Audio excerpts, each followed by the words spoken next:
ನಮಸ್ಕಾರ ವೀಕ್ಷಕರೇ.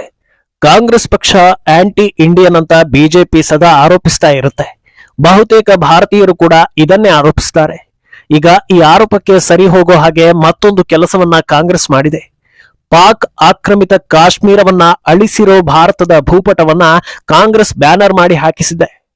ಬೆಳಗಾವಿಯಲ್ಲಿ ನಡೀತಾ ಇರೋ CWC ಮೀಟಿಂಗ್ ನಲ್ಲಿ ರಾರಾಜಿಸ್ತಾ ಇರೋ ಭಾರತದ ಮ್ಯಾಪ್ ನೋಡಿ ದೇಶ ಪ್ರೇಮಿ ಭಾರತೀಯರೆಲ್ಲ ಹಿಡಿ ಶಾಪ ಹಾಕ್ತಾ ಇದ್ದಾರೆ. ಖಂಡಿತವಾಗಿಯೂ ಇವರ ಉದ್ದೇಶ ದೇಶವನ್ನ ತುಂಡು ತುಂಡು ಮಾಡೋದು ಅಂತ ಕಿಡಿ ಕಾರ್ತಾ ಇದ್ದಾರೆ. ಇದು ರಾಜಕೀಯ ವಲಯದಲ್ಲಿ ನಾನಾ ರೀತಿಯ ಚರ್ಚೆಗೆ ನಾಂದಿ ಹಾಡ್ತಾ ಇದೆ. ಇನ್ನೊಂದೆಡೆ CT ರವಿ ಹಾಗೂ ಕಾಂಗ್ರೆಸ್ ಸಚಿವೆ ಲಕ್ಷ್ಮಿ ಹೆಬ್ಬಾಳ್ಕರ್ ನಡುವೆ ಜಟಾಪಟಿ ನಡೀತಾ ಇದ್ದು, ಕಾಂಗ್ರೆಸ್ ಹೈಕಮಾಂಡ್ ಲಕ್ಷ್ಮಿ ಹೆಬ್ಬಾಳ್ಕರ್ಗೆ ವಾರ್ನಿಂಗ್ ಕೊಟ್ಟಿದೆ. ಇದೆಲ್ಲವನ್ನ ಒನ್ ಬೈ ಒನ್ ವಿವರಿಸ್ತಾ ಹೋಗ್ತೀವಿ. ಈ ವಿಡಿಯೋವನ್ನ ತಪ್ಪದೆ ಕೊನೆ ತನಕ ನೋಡಿ. ಅದಕ್ಕೂ ಮುನ್ನ ಮೀಡಿಯಾ ಮಾನ್ಸ್ಟರ್ ಚಾನಲ್ ಅನ್ನ ತಪ್ಪದೆ ಸಬ್ಸ್ಕ್ರೈಬ್ ಮಾಡಿ. ಎಸ್, ಆಂಟಿ ಇಂಡಿಯನ್ ಅಂತ ಆರೋಪಿಸಿದ್ರು ಕಾಂಗ್ರೆಸ್ ನಾವು ಹಾಗಲ್ಲ ಅಂತ ಗಟ್ಟಿಯಾಗಿ ಹೇಳೋದಿಲ್ಲ. ಆಂಟಿ ಹಿಂದೂ ಅಂತ ಆರೋಪಿಸಿದ್ರು ಆ ಬಗ್ಗೆ ಮಾತೇ ಆಡೋದಿಲ್ಲ. ರಾಹುಲ್ಗೂ ಸೊರೋಸ್ಗೂ ಲಿಂಕ್ ಇದೆ, ಅದಕ್ಕೆ ನಮ್ಮ ಬಳಿ ಪ್ರೂಫ್ ಇದೆ ಅಂದ್ರೂ ಮೆಲ್ಲಗೆ ಆ ವಿಚಾರದಲ್ಲಿ ಜಾರಿಕೊಳ್ತಾರೆ. ದೇಶದ ಧರ್ಮದ ವಿರುದ್ಧ ಇದ್ದೀರಾ ಅಂತ ಯಾರು ಎಷ್ಟೇ ಆರೋಪ ಮಾಡಿದ್ರು ಅದಕ್ಕೆ ಉತ್ತರ ಕೊಡದ ಕಾಂಗ್ರೆಸ್ ಬೇರೆ ಬೇರೆ ಆರೋಪಗಳ ಮೂಲಕ ಡಿಫೆಂಡ್ ಮಾಡೋದನ್ನ ನೋಡಿದ್ದೀರಾ. ಆದ್ರೆ ಈಗ 100% ಕಾಂಗ್ರೆಸ್ ಆಂಟಿ ಇಂಡಿಯನ್ ಅನ್ನೋದಕ್ಕೆ ಬಿಜೆಪಿಗೆ ಇನ್ನೊಂದು ಬಲವಾದ ಅಸ್ತ್ರ ಸಿಕ್ಕಿದೆ. ಬೆಳಗಾವಿಯಲ್ಲಿ 2 ದಿನಗಳ ಕಾಲ ನಡೀತಾ ಇರೋ ಕಾಂಗ್ರೆಸ್ ವರ್ಕಿಂಗ್ ಕಮಿಟಿ ಮೀಟಿಂಗ್ ನಲ್ಲಿ ದೊಡ್ಡ ದೊಡ್ಡ ಬ್ಯಾನರ್ ಗಳನ್ನ ಹಾಕಿ ಸ್ವಾಗತ ಕೋರಲಾಗಿದೆ. ಇಲ್ಲಿ ಬಳಸಲಾಗಿರೋ ಭಾರತದ ಮ್ಯಾಪ್ ಅನ್ನು ನೋಡಿದ್ರೆ ಅನ್ನ ತಿನ್ನೋ ಭಾರತೀಯರಿಗೆ ಕೋಪ ನೆತ್ತಿಗೇರ್ತಾ ಇದೆ. ಗಾಂಧಿ ಭಾರತ ಅನ್ನೋ ಟೈಟಲ್, ಪಕ್ಕದಲ್ಲಿ ಭಾರತದ ತಿರುಚಿರೋ ಭೂಪಟ, ಕೆಳಗೆ ಸೋನಿಯಾ ಹಾಗೂ ರಾಹುಲ್ ಗಾಂಧಿಯ ಚಿತ್ರ. ಇದಕ್ಕೆ ಏನರ್ಥ? ಭಾರತ ಭೂಪಟ ಅಂದ್ರೆ 2ನೇ ತರಗತಿ ಮಕ್ಕಳಿಂದ ಮುದುಕರ ತನಕ ಯಾವ ಚಿತ್ರ ಕಲ್ಪನೆಗೆ ಬರುತ್ತೆ ಅನ್ನೋದು ಗೊತ್ತೇ ಇದೆ. ಆದ್ರೆ ಈ ಭೂಪಟದಲ್ಲಿ ಮಾತ್ರ ಪಾಕ್ ಆಕ್ರಮಿತ ಕಾಶ್ಮೀರ ಇಲ್ಲ, ಚೀನಾ ಆವರಿಸಿಕೊಂಡಿರೋ ಭಾರತದ ಭೂಮಿ ಇಲ್ಲ.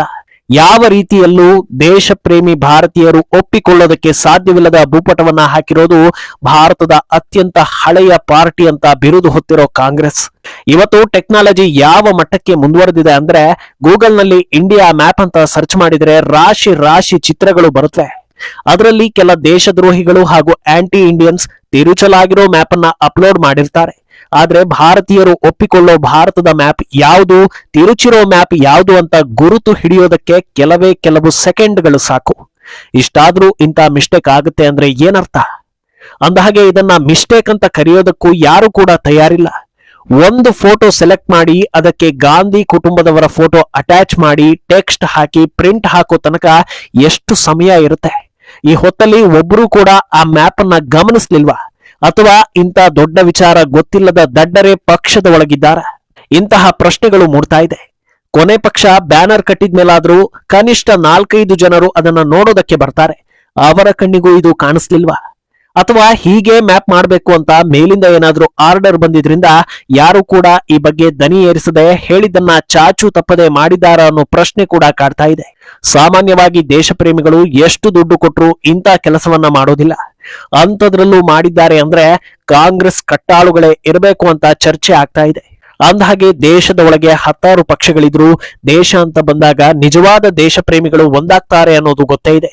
ಬೆಳಗಾವಿಯಲ್ಲೂ ಇದೇ ನಡೆದಿದ್ದು ಕಾಂಗ್ರೆಸ್ಗೆ ಬಿಸಿ ಮುಟ್ಟಿಸಿದೆ. ಕಾಂಗ್ರೆಸ್ ವರ್ಕಿಂಗ್ ಕಮಿಟಿ ಮೀಟಿಂಗ್ ಹಿನ್ನೆಲೆ, ಅದರಲ್ಲೂ ಪಕ್ಷದ ಹಿರಿಯರು ಅರ್ಥಾತ್ ರಾಹುಲ್ ಗಾಂಧಿ ಕುಟುಂಬಸ್ಥರು ಬರ್ತಾ ಇರೋದ್ರಿಂದ ಕಾಂಗ್ರೆಸ್ ಯುವ ಕಾರ್ಯಕರ್ತರು ಉತ್ಸಾಹದಿಂದ ಕೆಲಸ ಮಾಡ್ತಾ ಇದ್ರು.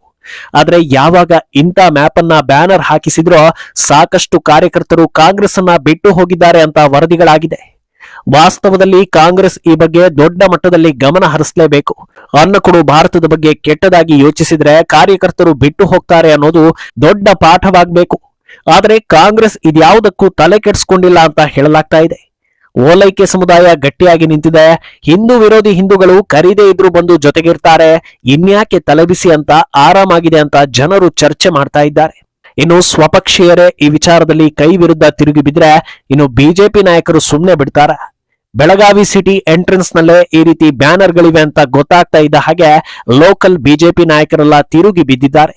ಸಾಕಷ್ಟು ನಾಯಕರು ಟ್ವೀಟ್ ಮೂಲಕ ಆಕ್ರೋಶವನ್ನ ಹೊರ ಹಾಕ್ತಾ ಇದ್ದು, ಕಾಂಗ್ರೆಸ್ ಯಾಕೆ ಆರ್ಟಿಕಲ್ 370ರ ರದ್ದತಿಯನ್ನ ವಿರೋಧಿಸಿತ್ತು ಅನ್ನೋದು ಈಗ ಸಾಬೀತಾಗ್ತಾ ಇದೆ ಅಂತ ಹೇಳ್ತಾ ಇದ್ದಾರೆ. ಇನ್ನು ಕೆಲವರು ನೆಹರು ಅಕ್ಕಪಕ್ಕ ರಾಷ್ಟ್ರಗಳಿಗೆ ಬಿಟ್ಟುಕೊಟ್ಟ ನಮ್ಮ ಭೂಮಿಯನ್ನ ನಮ್ಮದು ಅಂತ ಒಪ್ಕೊಳ್ಳೋದಕ್ಕೆ ಗಾಂಧಿ ಕುಟುಂಬ ರೆಡಿ ಇಲ್ವಲ್ಲ ಅಂತ ಆತಂಕವನ್ನ ಹೊರ ಹಾಕ್ತಾ ಇದ್ದಾರೆ. ಇನ್ನು ಬಿಜೆಪಿ ಐಟಿ ವಿಂಗ್ ಮುಖ್ಯಸ್ಥ ಅಮಿತ್ ಮಾಳವೀಯ ಕಾಂಗ್ರೆಸ್ ಈಗ 100ಕ್ಕೆ 100 ಮುಸ್ಲಿಂ ಲೀಗ್ನಂತೆ ವರ್ತಿಸ್ತಾ ಇದೆ, ಒಡೆದು ಆಳೋ ನೀತಿ ಅನ್ನೋದು ಮತ್ತೆ ಸಾಬೀತಾಗಿದೆ. ಕಾಂಗ್ರೆಸ್ ಉದ್ದೇಶವೇ ಭಾರತವನ್ನ ತುಂಡು ತುಂಡು ಮಾಡೋದು ಅಂತ ಆರೋಪಿಸ್ತಾ ಇದ್ದಾರೆ. ಅಂದಹಾಗೆ ಇದು ದೊಡ್ಡ ಮಟ್ಟದಲ್ಲಿ ಕಾಂಟ್ರವರ್ಸಿ ಆಗುತ್ತೆ ಅಂತ ಗೊತ್ತಾಗ್ತಾ ಇದ್ದ ಹಾಗೆ ಕಾಂಗ್ರೆಸ್ ಎಂಎಲ್ಸಿ ನಾಗರಾಜ್ ಯಾದವ್ ಅದನ್ನ ಡಿಫೆಂಡ್ ಮಾಡೋದಕ್ಕೆ ಮುಂದಾಗಿದ್ದಾರೆ.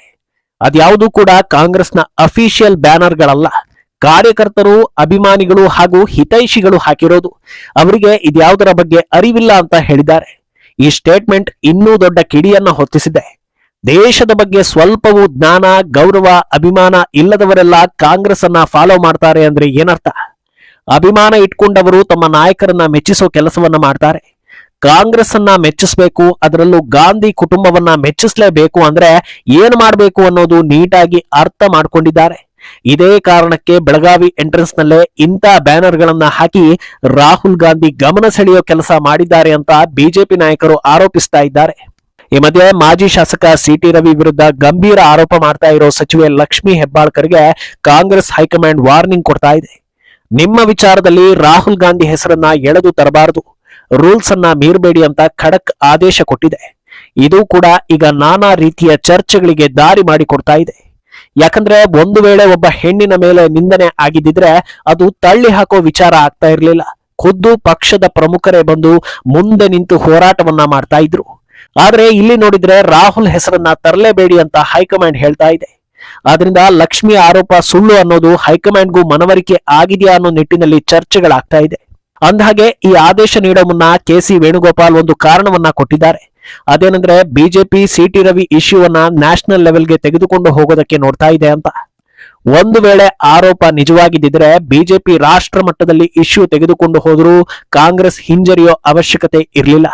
ಆದ್ರೆ ಆದಷ್ಟು ಈ ವಿಚಾರವನ್ನ ಮುಗಿಸಿ ಅಂತಲೇ ಹೇಳ್ತಾ ಇರೋದನ್ನ ನೋಡಿದ್ರೆ ನ್ಯಾಷನಲ್ ಲೆವೆಲ್ ನಲ್ಲಿ ಬ್ಯಾಕ್ ಫೈರ್ ಆಗೋ ಬಗ್ಗೆ ಸಿಗ್ನಲ್ ಸಿಕ್ಕಿದೆಯಾ ಅನ್ನೋ ಚರ್ಚೆಗಳು ಕೂಡ ನಡೀತಾ ಇದೆ. ಯಾಕಂದ್ರೆ ಒಂದು ವೇಳೆ ಕೆಟ್ಟ ಪದ ಬಳಕೆ ಆಗಿದ್ದಿದ್ರೆ ತಕ್ಷಣವೇ ಆ ವಿಡಿಯೋವನ್ನ ಹುಡುಕಿ ತೆಗೆದು ವೈರಲ್ ಮಾಡಿದ್ದಿದ್ರೆ ಬಿಜೆಪಿಗೆ ಡ್ಯಾಮೇಜ್ ಆಗ್ತಾ ಇತ್ತು. ಆದ್ರೆ ಆರೋಪ ಮಾಡಿ ಅದಕ್ಕೆ ಸಾಕ್ಷಿ ಸಿಗೋದಕ್ಕೆ ಮುನ್ನವೇ ಸಿಟಿ ರವಿಯನ್ನ ಅರೆಸ್ಟ್ ಮಾಡಿಸಿ ಗಂಟೆಗಳ ಕಾಲ ಪೊಲೀಸ್ ವಾಹನದಲ್ಲಿ ಓಡಾಡಿಸಿ ಈ ಮಧ್ಯೆ ಹೆಬ್ಬಾಳ್ಕರ್ ಬೆಂಬಲಿಗರು ಹಲ್ಲೆಗೆ ಯತ್ನಿಸಿರೋದು ಬಿಜೆಪಿಗೆ ಪಾಸಿಟಿವ್ ಆಗ್ತಾ ಇದೆ. ಎಲ್ಲಾ ಮುಗಿದ ಮೇಲೆ ಸಾಕ್ಷಿ ಇದೆ ಅಂತ ಒಂದು ವಿಡಿಯೋ ಬಿಟ್ರು ಅದರಲ್ಲಿ ಎಫೆಕ್ಟಿವ್ ಅಂಶಗಳು ಏನೂ ಇರಲಿಲ್ಲ ಅನ್ನೋದು ಗೊತ್ತಾಗಿದೆ. ಆದ್ರಿಂದ ಈ ಸೂಚನೆ ಬಂದಿರೋದು ಅಂತ ಹೇಳಲಾಗ್ತಾ ಇದೆ. ಒಟ್ನಲ್ಲಿ ಕಾಂಗ್ರೆಸ್ ನಡೆ ಭಾರತದ ವಿರುದ್ಧ ಅನ್ನೋ ಆರೋಪಕ್ಕೆ ಪುಷ್ಟಿ ಸಿಗ್ತಾನೆ ಇದೆ. ಇದರಿಂದ ದೇಶದ ಜನತೆಗೆ ಏನು ಹೇಳೋದಕ್ಕೆ ಹೋಗ್ತಾ ಇದ್ದಾರೆ ಅನ್ನೋದು ಜನರಲ್ಲಿ ಭಯ ತರಿಸ್ತಾ ಇದೆ. ಮುಂದೇನಾಗಲಿದೆ ಅನ್ನೋದನ್ನ ಕಾದು ನೋಡ್ಬೇಕು. ಈ ಬಗ್ಗೆ ನಿಮ್ಮ ಅಭಿಪ್ರಾಯವನ್ನ ತಪ್ಪದೆ ಕಾಮೆಂಟ್ ಮೂಲಕ ತಿಳಿಸಿ.